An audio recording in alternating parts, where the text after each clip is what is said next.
This is Taiwan Talk. This is Taiwan Talk on ICRT.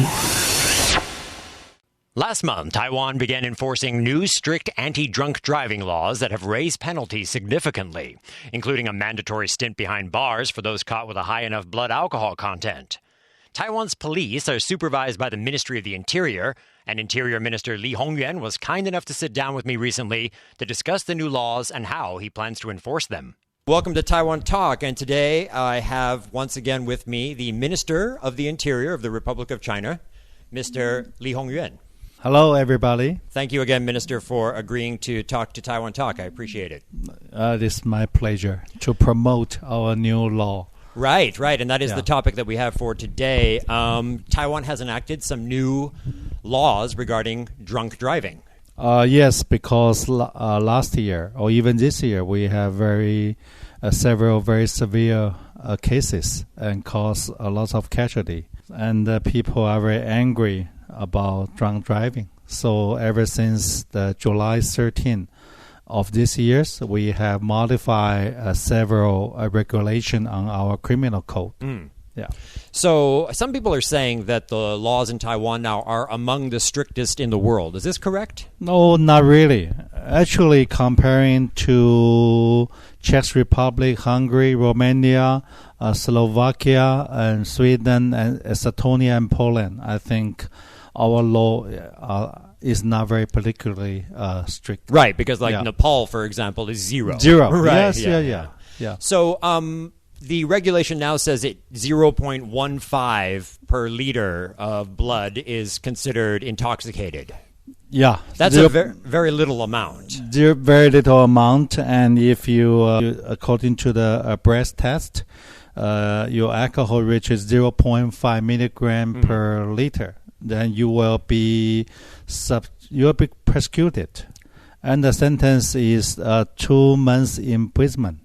So it's quite serious. And you can't pay a fine to get out of that. You cannot. You will be sitting in prison for 2 months. You will be sitting in prison for 2 months because we have removed the alternative. All right. So there's no other choices. You have to be in prison. And if you are not lucky enough, you can also be fined about 200,000 NT dollars. Nice. Yeah. So 200,000, 2 months in prison. It's going to be a pretty bad year for you if you are caught doing this. And if you are a government officer, you might lose your job. You might end up losing your job. Okay, well, that seems fair to me. But I want to ask you a little bit about the whole culpability issue for, let's say, the third party. Let's say a friend of mine decides to get into my car after I've been drinking. Yes. The law now says that this person could also face some sort of penalty. No, that's not true. No, okay. No, our law only punish the driver himself. What responsibility does a rider have?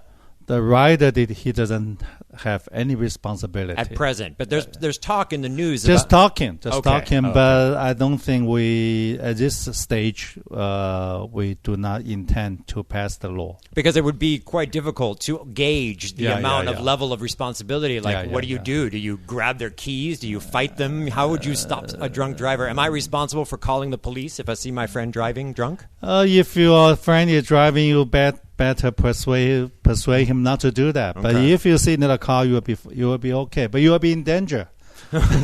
Understood. Yeah. Okay.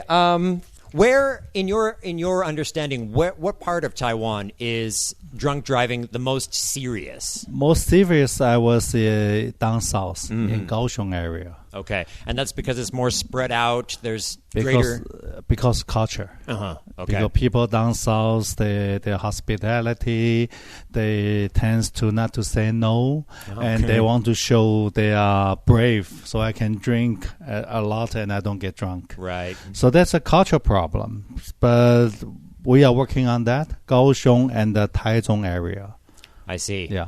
And it must be tough to try to change a culture because what you need to do is convince people that drunk driving is not just a naughty thing. It's an actual crime. Yeah, I think probably, especially in Kaohsiung, we have very serious casualties due to drunk driving. So people now, they are aware this is very bad things to do.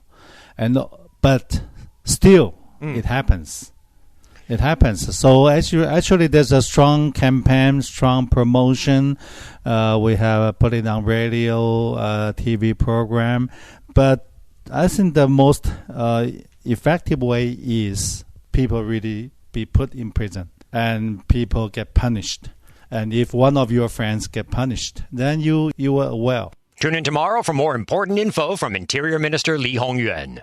Reporting for ICRT's Taiwan Talk, I'm Eric Smith. This is Taiwan Talk. This is Taiwan Talk on ICRT. Welcome to Taiwan Talk. I'm Eric Smith, and today we're back with the Interior Minister of the ROC, Lee Hong-yuan. Minister Lee told me that the government is fully committed to enforcing tough new anti-drunk driving laws and that a loophole allowing people to pay a fine instead of taking a breathalyzer test has been closed. In the very first week, people said, I refuse to take a breath test. And then he get fined 90,000 NT, then he can get away. And then we immediately changed the standard operation procedure. That means our policeman, he can, according to his judgment, he can take him, arrest him, and ask the prosecutor to permit. Then we can take this guy to the hospital to have a blood test. So you could tie the person down and forcibly remove blood if necessary. If necessary. And already there are totally 6 people. They were taken to the hospital. I see. So they are persecuted.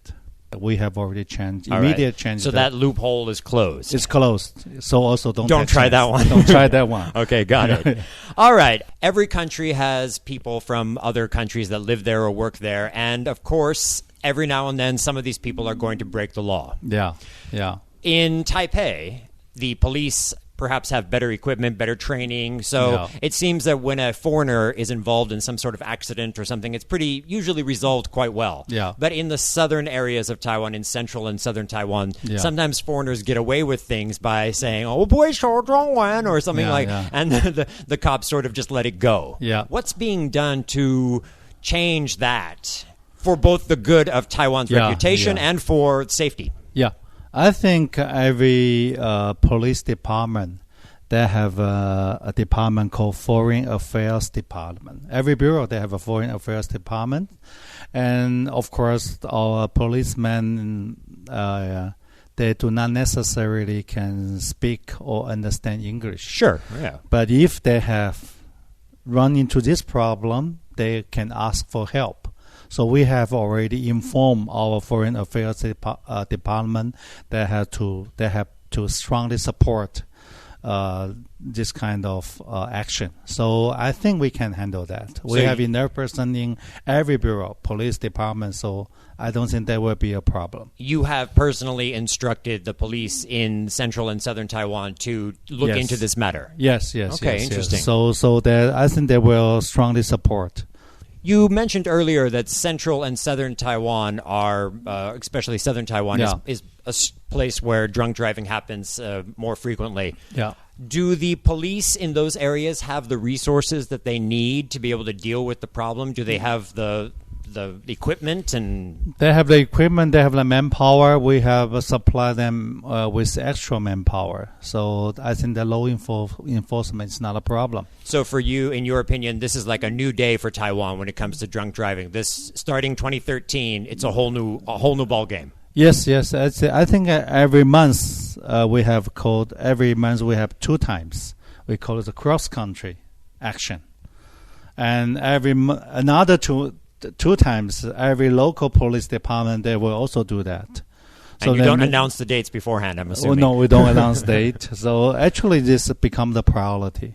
Become the priority. So, and actually, we have asked every city, they have to have, we call it public safety meeting every month. And drunk driving will be the report. They have to report it. And I personally ask the mayor, he has to be chair the meeting. I see. And every meeting, we want to know the number of the casualties caused by the drunk driving. I think there are some very encouraging numbers. Comparing last year comparing to the year before, the death due to drunk driving reduced 63 people. And so you saved 63 lives. 63 families. Wow, not just right, alive. right. Actually, I was 120 family because the people who caused the casualty, his family, he was going Affected. to end up. Right. His family will be also effective. And this year, from January to May, there are totally 125 people killed due to drunk driving. But comparing to last year, January till May, now the number drops about 51 person, only 5 months. Okay. After we strong law enforcement, there's already showed a significant improvement. So it's quite encouraging. So we will keep pushing. Hopefully the culture of drunk driving will disappear from Taiwan.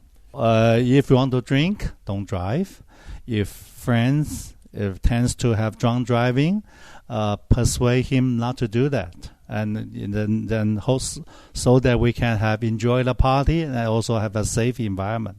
Thanks for tuning into Taiwan Talk, and many thanks to the Interior Ministry for their assistance in organizing this interview. And all Taiwan Talk episodes are available as podcasts on iTunes or the ICRT website. Reporting for ICRT, I'm Eric Smith.